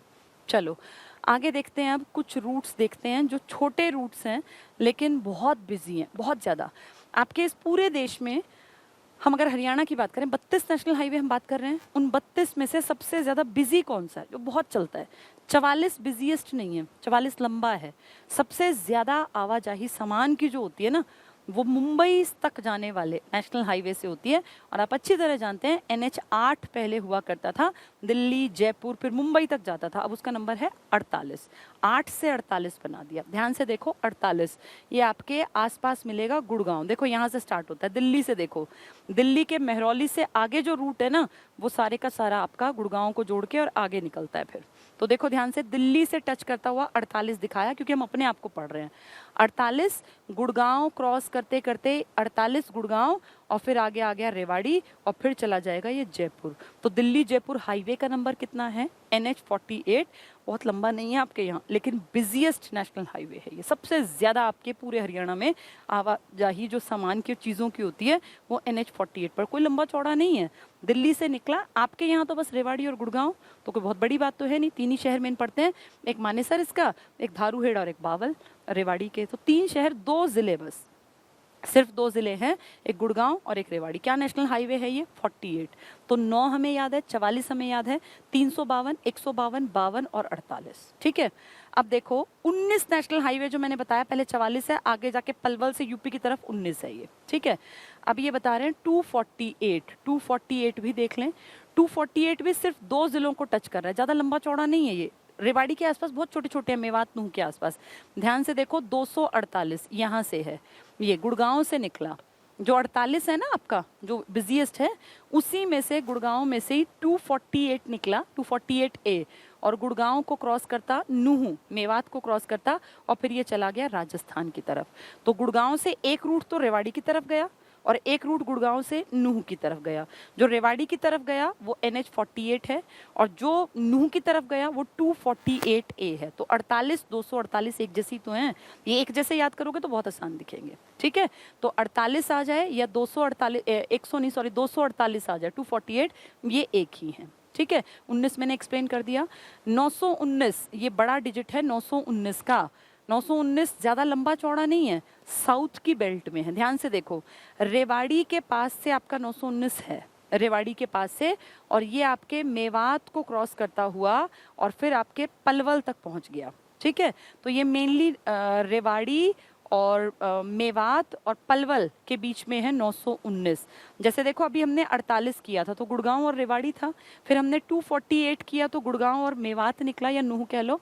अब 919 कहें तो नीचे की बेल्ट में याद कर लेना। कौन कौन से याद करोगे? रेवाड़ी, गुड़गांव और आपका ये वाला हिस्सा, क्या नाम है इसका? पलवल। ये 919 है, तो नीचे की बेल्ट में है। कौन कौन से? 48 भी, 248 भी और 919 भी। जैसे 5, 105 और 7 कहाँ थे? पंचकुला के आसपास ना। जैसे 352 कहाँ था? रेवाड़ी के बावल से लेकर नरवाना तक। 52 कहाँ तक था? नरवाना जींद से पाली यानी राजस्थान की तरफ वाला। और 152 था नरवाना से ऊपर की तरफ तक, अंबाला तक। ठीक है। तो एक जैसे डिजिट हैं, याद हो जाएंगे। 919, 248 और 48 ये नीचे की बेल्ट में है। इसमें रेवाड़ी कवर होगा, गुड़गांव और आपका मेवात नूह। ठीक है, पलवल तक। ये हो गए मेन से। 248, 48 मैंने बता दिया, 19 बता दिया, 919 बता दिया, यही लिखे हुए हैं ये सारे। 352 मैंने बता दिया, 352 9 हो गया। 352 709A, 709A भी देख लो। देखो पहले ना पुराने टाइम में 2 थे, 71, 72, अब वो नहीं है, अब उनके नए नाम चेंज कर दिए। ये पानीपत को जोड़ता है 709 आपके रोहतक से। देखो पानीपत और रोहतक इनके बीच में है आपका 709। तो इंपॉर्टेंट है, 2 बड़े शहर पानीपत रोहतक के बीच में NH 709 है। 709 है, 709A भी है। इसके बिल्कुल ऊपर देखो, ये देखो, ये रहा 709A। 709 कहें तो पानीपत से रोहतक को जोड़ता है, इसमें पानीपत, सोनीपत, रोहतक आ गया। 709A कहें तो करनाल से स्टार्ट होता है यहाँ से, और करनाल क्रॉस करता हुआ, जींद क्रॉस करता हुआ और आपके ये हिसार को क्रॉस करता हुआ भिवानी, फिर कहते हैं राजस्थान की तरफ निकल जाता है 709A। तो 709 आपका पानीपत से रोहतक को जोड़ता है, और अगर 709A कहेंगे तो वो करनाल से क्रॉस करता करता भिवानी से फिर राजस्थान की तरफ। तो यानी 2 जैसे लिंक मार्ग थे ना रेलवे के, ऐसे ये 2 हैं, 709 और 709A। अगर दिमाग में मैप है तो बहुत आसान है। एक पानीपत सोनीपत का रोड क्रॉस करते हुए रोहतक तक 709, और 709A है तो ऊपर करनाल, उसके बाद जींद, उसके बाद थोड़ा सा हिसार और भिवानी और फिर राजस्थान। ठीक है। तो 709 या 709 ए आ जाए तो आपको करनाल और रोहतक वाला रूट याद करना है। 48, 248 और 919 आ जाए तो आपको वो नीचे की पट्टी याद करनी है। और अगर 9 नंबर आ जाए तो दिल्ली से लेके और पूरा रूट पकड़ जाओ, सबसे लंबा 285 पॉइंट समथिंग या 286 किलोमीटर डबवाली से आगे पंजाब तक का इलाका। अगर 52, 152 और 352 आ जाए तो नरवाना जींद को दिमाग में बैठा लो। जो नरवाना जींद से राजस्थान की तरफ गया पाली की तरफ वो 52, जो नरवाना जींद से ऊपर अंबाला तक गया वो आपका 152, और जो रेवाड़ी बावल से नरवाना तक घूमते हुए गया वो आपका 352। ठीक है। 48 कहाँ है? दक्षिण की पट्टी में, सबसे बिजिएस्ट नेशनल हाईवे है। गुड़गांव और रेवाड़ी के 3 शहर पड़ते हैं। ऐसे ही 248 कहाँ है? तो वो भी दक्षिण की पट्टी में। 919 कहाँ है? वो भी दक्षिण की पट्टी में। 709 और 709 ए कहाँ है?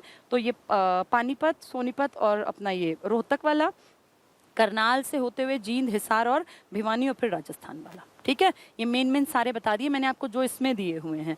तो 709 ए पता चल गया हमें, 709 पता चल गया, 44 मैंने पहले ही बता रखा है, 9 352 पहले ही बता दिए, 52 क्लियर है हमें, और 9 152 और 152 और 44 और 344 जो है ना ये एक 907 दिया है, बहुत छोटा सा, सिर्फ एक जगह लिखा है अगर आपको दिखे, यमुनानगर के पास 907। ये बेसिकली आपके यहाँ बहुत छोटा है। पौंटा साहिब का नाम सुना होगा ना, गुरुद्वारा भी फेमस है, वहाँ से आपके यहाँ यमुनानगर तक है बस ये, मतलब इसको नंबर दे दिया, नंबर आगे भी गया है लेकिन नंबर दे दिया 907। 709 कहें तो करनाल की पट्टी याद करना, इसकी पानीपत वाली। 709 ए कहें तो करनाल से जाएगा भिवानी राजस्थान, और अगर 907 कहें तो फिर आपके यमुनानगर तक ही है मेन। यमुनानगर ये देखो ये रहा, यमुनानगर पौंटा साहिब निकलेगा 907। 709 कहेंगे तो करनाल से देखो ये रहा, ए लगा दे। 709 कहें तो पानीपत से रोहतक। ठीक है। तो 709, 709 ए और 907 ये सब आसपास हैं। आसपास का मतलब एक लाइन पर है। 907 आपका पौंटा साहिब यमुनानगर है, 709 ए आपका करनाल से भिवानी तक फिर राजस्थान तक है, 709 आपका पानीपत, सोनीपत और रोहतक के बीच में है। ऐसे ही है जैसे 52, 152 और 352 थे, या 5 और 105 थे, या 48 और ये अपना था 248, ये सब एक जैसे हैं। जो एक जैसे हैं वो इजीली याद होंगे। ठीक है। तो अब हमने मेन सारे देख लिए डिजिट्स। मैं आपको पढ़ के बता देती हूँ, जिसके पास किताब हो वेल एंड गुड है, अब आपको सब कुछ समझ में आएगा। इसमें जो डिजिट दिए हैं मैं नंबर बोलती हूँ, 105, 5, 7, 7 आपका निकल जाता है हरिद्वार की तरफ, तो पंचकुला, अंबाला और ये क्रॉस करता हुआ फिर ये निकल जाएगा हरिद्वार। 105 और 5 जाएंगे हिमाचल प्रदेश, शिपकिला और स्वरा घाट, और 7 जाएगा आपका हरिद्वार की तरफ। फिर दिया है 344, ये उतना इंपॉर्टेंट नहीं है। 907 मैंने आपको बता दिया, 907 थोड़ा सा बस आपके यमुनानगर को क्रॉस करेगा। 44 की पूरा रूट बताया, 152 पूरा बताया और 352 बताया, 52 बताया मैंने आपको, 9 बताया, 52 ये तो सेम है, 709 बता दिया, 44, 709 ये सेम है, जो मैंने पढ़ाया ना वो सब कुछ है इसमें। ठीक है। तो अब उम्मीद करती हूँ ये टॉपिक तुम्हें समझ में आ गया होगा। अब एक बार अपनी किताब उठा के पढ़ना, फिर तुम्हें ये ज़्यादा अच्छा समझ में आएगा। ठीक है। तो ये मैप से हम लोगों ने नेशनल हाईवेज को आज जान लिया। ये देखो यहाँ पढ़ रहे थे ना हम, कुल लंबाई 285। अब इनको पढ़ोगे ना ये तो बहुत आसान है, ये सेम वही बातें बहुत शॉर्ट में बता रखी हैं। बल्कि ये जैसे 5वां है, देखो अभी पढ़ाया तो तुम्हें, 5वां कहाँ है? स्वरा घाट वाला यानी हिमाचल वाला। तो अंबाला पंजाब बॉर्डर, पंचकुला चंडी मंदिर, पिंजौर कालका हिमाचल प्रदेश बॉर्डर। फिर 7 मैंने क्या बताया, ये इसमें निकलेगा अपने पंजाब पंचकुला वाला इलाका। फिर 11 जो है ये नहीं बताया, ये नारनौल रेवाड़ी के पास है नए नेशनल हाईवे के साथ। 44 बताया कि पूरा वो जो लंबा चौड़ा है देश का सबसे लंबा, तो इसमें सारा कुछ आ गया, पूरी वो लाइन आ गई। पढ़ोगे ना इसको, अंबाला शाहबाद पीपली सब कुछ दिया है। 48 मैंने बताया सबसे ज़्यादा बिजिएस्ट है, 48 वाला। 148 ए जो गुड़गांव दिल्ली बॉर्डर के आसपास, NH8 जो पहले था। 54 जो है सबसे छोटा डबवाली 5 किलोमीटर वाला। 352 मैंने आपको बता ही दिया, ये 352 ए है, जींद गोहाना सोनीपत वाला। अगर 352 आए तो फिर वो वाला 352, 152 और 52 वाला। ठीक है। इसके बाद 709 है, ये लंबा सा रूट बताया ना मैंने आपको, रोहतक वाला, करनाल वाला, ये 709, 709 ए, तो ये रहा देखो भिवानी तक जाएगा फिर ये। ठीक है। इनको आप अगर किताब से पढ़ोगे तो ये बहुत छोटी चीज़ें, मैंने इससे ज़्यादा चीज़ें आपको समझा दी। ये मैप हमारा कंप्लीट हुआ। राजकीय राजमार्ग क्या होते हैं? स्टेट हाईवेज, जिनकी देखरेख कौन करती है? State government. चलो टाइम भी हो गया, फटाफट पढ़ते हैं। राजकीय राजमार्ग सड़कें जिला मुख्यालय जो राज्य के हैं, औद्योगिक नगर और अन्य शहरों को आपस में जोड़ती हैं। इनका काम कौन करेगा? राज्य करेगा, नाम ही दिखा रहा है। तो राजकीय राजमार्गों का रखरखाव और निर्माण का काम राज्य लोक निर्माण विभाग यानी PWD जिसको बोलते हैं वो करता है।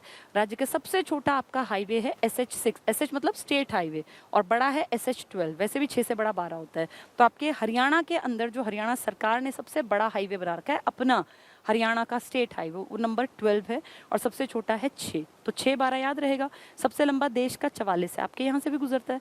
आपका अपना पर्सनल अगर आप टोटल गिनते हैं तो नंबर 9 है, और सबसे छोटे में फिर वो जो 5 किलोमीटर का आपका डब्बाली वाला है। ठीक है, तो सबसे छोटा आपका राज्य राजमार्ग है, देश का नहीं कह रही है, SH6A है, जिसकी कुल लंबाई महज 3.7 किलोमीटर। सबसे बड़ा राज्य का राजमार्ग स्टेट हाईवे 12 है, कुल लंबाई है 192 किलोमीटर, लगभग 200 किलोमीटर, तो काफ़ी बड़ा है। 6 और 12 याद रखना। राजकीय राजमार्ग, इनकी लंबाई दी गई है, तो ये स्टेट हाईवेज है। मुझे नहीं लगता इतना एक एक पूछेंगे, लेकिन फिर भी एक रीडिंग चाहो तो अपनी ले लेना। वैसे ये सारे आने की उम्मीद नहीं होती। 6 पढ़ लेते हैं क्योंकि ये सबसे छोटा है। 6A ये रहा, जगाधरी पौंटा साहिब, अभी हम नेशनल हाईवे भी पढ़ के आए थे, इससे जुड़ा हुआ। एक 12 पढ़ लेते हैं, ये रहा 192 करनाल जींद हांसी और तोशाम यानी भिवानी वाला। ठीक है, जिला सड़कें और अन्य जिला सड़कें, जिला सड़कें वो होती हैं जो जिले को आपस में जोड़ती हैं, तो इनका पैसा भी राज्य सरकार देगी। तो जिला मुख्यालय को ग्रामीण क्षेत्र से जोड़ती हैं, कस्बों से, उत्पादन केंद्रों से और मंडियों से, तभी तो नाम जिला सड़कें हैं। रख रखाव और निर्माण का काम स्थानीय नगर निगम जो लोकल एरिया है या पंचायती राज, क्योंकि गांव की सड़कें हैं वो देखेगा। अब हमारे राज्य में सड़कों की लंबाई 21-22 हज़ार किलोमीटर है, जैसे नेशनल हाईवेज की महज 3,000, 2% तो था ना। इनकी लंबाई ज़्यादा क्यों है? क्योंकि ये राज्य के अंदर अंदर है, छोटी छोटी सड़कें हैं, इनको बनाना बहुत सस्ता पड़ता है, इनको बहुत कोई ऐसे स्टैंडर्ड मेंटेन नहीं करना पड़ता। इसलिए आप देखो गाँव से गाँव की सड़क बहुत महंगी और इस तरह की नहीं बनती। इसके बाद है एक्सप्रेस वे। एक्सप्रेस वे आपके यहाँ 4 हैं। टॉपिक थोड़ा लंबा हो जाएगा, समझाना पड़ेगा। चलो मैं इसको कल पढ़ा दूंगी, बस ये लास्ट रह गया एक्सप्रेस वे का। देखो इसके बाद तो मैंने पढ़ाया हुआ है, जैसे इसको बिना समझाए पढ़ाऊंगी तो फिर मुझे खुद अच्छा नहीं लगेगा। रेल परिवहन हमने पहले ही पढ़ा हुआ है, ठीक है। तो ये देखने में तो लग रहा है 2-4 लाइन है, लेकिन ये टॉपिक थोड़ा सा समझने का टॉपिक है, तो कल पढ़ाऊंगी इसको। बाकी हमने मेन नेशनल हाईवेज आज पढ़ लिए, कल हम एक्सप्रेस वे पढ़ लेंगे इसमें, और इसमें एक पत्रकारिता रह गया, उसके बाद ये टॉपिक कंप्लीट। इसके बाद आपका टॉपिक बचेगा पशु जनगणना वाला, उसको मैं और करा दूंगी, और उसके बाद कुछ बचेगा तो आप लोग बता देना, वरना मुझे लगता है कि लगभग चीज़ें कंप्लीशन पर आ गई। ठीक है, चलिए 2 दिन की क्लास हार्डली और रह गई है, इनको कल पूरा कर लेंगे इस टॉपिक को। और एक खेल वाला जो आज कराना था, पर क्योंकि टाइम ज़्यादा लग गया, नेशनल हाईवे सबसे इंपॉर्टेंट टॉपिक है और टफ भी है, इसलिए मैंने पहले नहीं पढ़ाया। पहले 2 परिवहन कराए आसान वाले। उम्मीद करती हूँ ये भी तुम्हें समझ में आ गया होगा। थोड़ा सा खुद से काम करना पड़ता है, जैसे मैंने जो मेहनत की वो मेरे काम आई, आपको अपने पार्ट पे मेहनत करनी पड़ेगी। किताब लेके बैठना, थोड़ा सा समझना मैप से, 907 या 709, 709 ए कहाँ है, 352, 52, 152 कहाँ है, 48, 248 कहाँ है, तो ये पढ़ने पड़ते हैं। 9 का रूट कौन सा है, 44 का रूट कौन सा है, थोड़ा सा ध्यान दोगे ना तभी चीज़ें याद रहेंगी। ठीक है, बाकी मुझे लगता है अगर समझ लिया है तो फिर मुश्किल नहीं लगेगा। चलिए कल मिलेंगे, इसी टॉपिक को कंटिन्यू करेंगे। और एक हमारा टॉपिक रहता है खिलाड़ियों से संबंधित, मैंने पुरस्कार तो करा दिए थे, खिलाड़ी रह गए थे, तो खिलाड़ियों वाला टॉपिक भी कल ये बचा हुआ और खिलाड़ियों का टॉपिक पूरा कर लेंगे। ठीक है, चलिए थैंक यू। और बहुत सारे बच्चे जो हैं मैसेजेस भेजते हैं, अच्छा लगता है, बहुत सारे लोगों ने अच्छी तैयारी कर ली, क्योंकि वो जो क्वेश्चंस पूछ रहे होते हैं उनसे दिखता है कि वो पढ़ रहे हैं, तो बहुत अच्छी बात है अगर आपके दिमाग में क्वेश्चंस आते हैं। वैसे तो सबसे अच्छा तरीका होता है, अगर आप कोई टॉपिक पढ़ रहे हो और एक क्वेश्चन अटक गया तो उसमें अपना मूड ऑफ नहीं करना होता, उसको गूगल पे भी सर्च कर सकते हैं। मान लीजिए आपको नेशनल हाईवे का कोई एक टॉपिक समझ नहीं आया, हम मान लें हमें 907 समझ नहीं आया, कुछ भी नहीं करना, गूगल पे जाके नेशनल हाईवे नंबर 907 इन हरियाणा, या हिंदी में लिख दो हरियाणा में राष्ट्रीय राजमार्ग संख्या 907, पूरा डिटेल आपके सामने आ जाएगा। बस बात यह है कि उसको पढ़ के वो याद नहीं रहता, कोई बता दे तो वो चीज़ें याद रह जाती हैं। ठीक है, तो उम्मीद करती हूँ ये टॉपिक अच्छी तरह समझ में आ गया होगा, इसको तैयार कर लेना, ये हर बार आता है। और आते क्या है, यही या तो डिजिट आ जाएंगे या फिर कौन सा शहर किसके किनारे बसा है वो पूछ लेंगे। ठीक है, चलिए, थैंक यू, गुड नाइट। खूब पढ़ते रहो। और देखो, सब्जेक्ट तो कंप्लीशन पर आ गया, पर मेन चीज़ ये नहीं है कि सब्जेक्ट कंप्लीट हो गया। मेन चीज़ है कि क्या तुमने तैयार कर लिया। अब पेपर आएंगे सारे। इकलौता एक ही पेपर हुआ था ढंग का, ग्राम सचिव का, वो भी गड़बड़ी में आ गया। अब थोड़ा सा ये अपना रोजगार का मुद्दा दोबारा से उछला है, बहुत अच्छी बात है। और मैं तो कहूँगी जितना हो सके सब लोग इसमें इन्वॉल्व हो, क्योंकि ये नौकरी किसी एक की नहीं है, सब की एक हक है। सबको कम से कम लड़ने का तो हक है ही कि नौकरियों की इस फाइट में हम भी शामिल हों। पेपर लीक नहीं होने चाहिए, बहुत गलत है। मेहनत करने वाले बच्चे का पत्ता साफ कर देते हैं थोड़े से बेवकूफ़ लोग, और जिनके कारण पूरे प्रशासन में गड़बड़ दिखती है। तो ये थोड़ा सा सरकारों को सख्त होना चाहिए। और जब उन्हें लगेगा कि लोग इस बारे में सोच रहे हैं और लोग क्वेश्चन करने लगे हैं, तो सरकारें अपने आप थोड़ा सा डरेंगी और उनको लगेगा कि फेयर काम करना चाहिए। और पेपर भी टाइमली लेने चाहिए, क्योंकि कितने ही बच्चे हैं जिनको 2-2 3-3 साल हो गए फॉर्म भरे हुए, पेपर ही नहीं ले रही है। हरियाणा सरकार की हालत देख लो, ये नहर पटवारी और ये कितने पुराने, ग्राम सचिव आज का थोड़ी है, लेकिन पेपर अब लिया, अब भी उसमें हालत कितनी खस्ता थी। तो ये दिक्कतें हैं। पेपर का एक सेट पैटर्न होना चाहिए। पेपर टफ आ जाए कोई दिक्कत नहीं, लेकिन एक पैटर्न सेट हो कि भाई इस लेवल तक की चीज़ें आएंगी, बेशक टफ दे दें, कोई हमें प्रॉब्लम नहीं है। पेपर टाइम पर होने चाहिए, टाइमली उनके रिजल्ट आने चाहिए, और एक टाइम ड्यूरेशन के अंदर ज्वाइनिंग्स हो जानी चाहिए। और हरियाणा सरकार की तो सबसे बड़ी दिक्कत है, पुराने लोगों को भी हटा देती है। अब आप देखो 2015 वाले टीचर्स हटा दिए, अब कितना गलत किया है। इंग्लिश वाले टीचर्स हटा दिए, पीछे वो संस्कृत वाले टीचर्स हटा दिए थे, उससे पहले वो पीटीआई हटा दिए थे। तो ये सरकार का रवैया बहुत ही गलत है, बहुत ही नेगेटिव है। क्योंकि एक इंसान जब तैयारी करता है तो वो जी जान लगाता है। अब जिन्होंने पढ़ा नहीं है उनका तो पता ही नहीं ना उन लोगों को। जितने राजनीति में बैठे हैं 100% लोगों ने कभी तैयारी ही नहीं की। अगर तैयारी की होती तो पता होता दिन रात एक करना पड़ता है, तब जाके एक आशा की किरण मन में होती है कि अब मुझे आ गया, अब मुझे दिक्कत नहीं है। ये कोई मजाक थोड़ी है टॉपिक्स पढ़ने। नेशनल हाईवे कोई मजाक नहीं है कि आप सुने और सीधे तैयार हो जाए। पढ़ना पड़ेगा भी, इस पे घंटे देने पड़ते हैं कई, तब जाके टॉपिक तैयार होते हैं। तो इसलिए मेहनत करने के बाद बुरा लगता है जब सिलेक्शन नहीं होता। मुझे बात पता है, क्योंकि हम भी अपने टाइम में बहुत मेहनत करते थे। चलो कोई नहीं, चीज़ें सुधरेंगी, इसी उम्मीद के साथ, इसी आशा के साथ कि भाई कुछ तो होगा, कभी तो लोग जागेंगे। 25 तारीख के ट्विटर अभियान में सभी लोग हिस्सा लेना। ट्विटर अकाउंट बना लो, अगर तुम्हें नहीं बनाने आते लोगों से पूछ लो, क्योंकि ये एक ऐसी चीज़ है कि जितना ज़्यादा सरकार, ये दबाव एक सरकार पे नहीं आएगा। अगर केंद्र सरकार पे दबाव आएगा ना, तो ऑटोमेटिकली राज्य तो अपने आप सुधर जाएंगे। राज्य तो बिगड़ ही इसीलिए रहे हैं क्योंकि केंद्र आराम से बैठा है। केंद्र कॉन्शियस हो तो राज्यों की औकात ही नहीं है कि वो पेपर ना लें या पेपर लीक हो जाए। तो अगर एक चीज़ भी ढर्रे पे आ गई ना, तो ऑटोमेटिकली सारी चीज़ें सुधरेंगी। तो अभी राज्य की बात छोड़ के कि राज्य में क्या होगा, पहले केंद्र के साथ भी अगर हम कुछ भी अच्छा कर पाते हैं अपने बिहाफ पे, तो केंद्र सुधरने की कोशिश करेगा। उसकी देखा देखी यहाँ राज्य में अपने आप चीज़ें बदलेंगी। और अगर ये अभियान सफल रहे ना, तो फिर हरियाणा सरकार को नौकरियां देनी पड़ेंगी। जो इतनी नौकरियां भरवा के पेपर बच्चों के फॉर्म करोड़ों रुपए खा गए, अब उनके पेपर लेने पड़ेंगे, और पेपर लेने के बाद रिजल्ट देने पड़ेंगे, और फाइनली ज्वाइनिंग्स देनी पड़ेंगी। तो सभी लोगों को यही करना पड़ेगा कि जब जब इस तरह की मुहिम तुम्हें दिखे देश में, तुरंत उसके एक्टिव पार्टिसिपेंट बन जाओ। ठीक है? वो चिड़िया वाली कहानी हमेशा याद रखो कि जब जंगल में आग लगी थी तो एक चिड़िया अपनी चोंच में पानी भर के ला रही थी। तो हाथी हंसने लगा कि मूर्ख चिड़िया, तेरी इस चोंच के पानी से क्या जंगल की आग बुझेगी? तो उसने कहा ना बुझे, कोई दिक्कत नहीं, कल को जब मरेंगे तो मुझे ये शांति होगी कि मैंने अपने हिस्से का कर्म किया। बेशक मैं कुछ कर नहीं पाई, लेकिन मैंने अपने हिस्से की मेहनत की। यही हमें करना है। हम नहीं सोच सकते कि आज ही सिस्टम बदल जाए, भ्रष्टाचार खत्म हो जाए, पेपर लीक ना हो। होंगे पेपर लीक अभी, लेकिन अंदर तक सरकार को ये महसूस हो कि लोग जाग गए। और ये लोग कोई किसान या आम आदमी नहीं है, ये लोग यंग लोग हैं, और यंग लोग इतिहास रच सकते हैं। भगत सिंह और सुभाष चंद्र बोस को ऐसे ही पूजनीय नहीं कहा जाता। तो इसीलिए सरकारों को झुकना पड़ेगा अगर सब लोगों में एकजुटता दिखी। ठीक है? चलिए, पढ़ते रहिए, खुश रहिए, और जब जब ज़रूरत हो गलत के खिलाफ तो बोलना भी सीखिए, क्योंकि लड़ना ज़रूरी है आज के माहौल में, तो खासकर आपस में नहीं, लेकिन राजनेताओं के विपक्ष में। ठीक है? Thank you, good night.